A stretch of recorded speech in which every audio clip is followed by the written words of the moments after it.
Kaip susiorientuoti tiem, kurie žino, kad jų labai dideli poreikiai?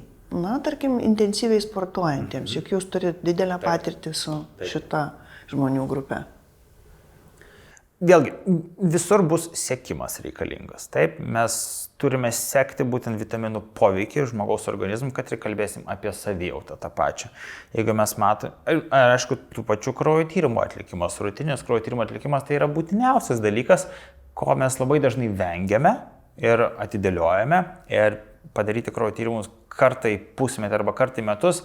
Dažnu atveju neužtenka, jeigu mes norime matyti rezultatą ir pamatyti būtent kaip tas vitaminas įsisavinamas ir ar jis yra įsisavinamas ir kokį poveikį bendrai turi organizmui. Nes taip, tie patys sportuojantis labai daug reikalauja B grupės vitaminų, moteris dar daugiau dėl vėlgi ir tų pačių kraujo netekčių didesnių, jeigu mes kalbėsim apie ištvermės sportą.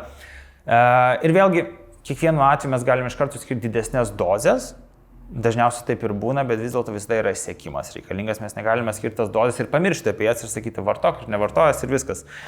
Ne, vis tiek turi būti sekimas, turi būti atskaita ar būklė pagerėjo ir ką reikia daryti, kad galbūt šiek tiek ir tų pačių papildų mažiau vartoti, galbūt moderuoti tą patį krūvį, mitybą, kad kažkokį balansą ties tuo surasti.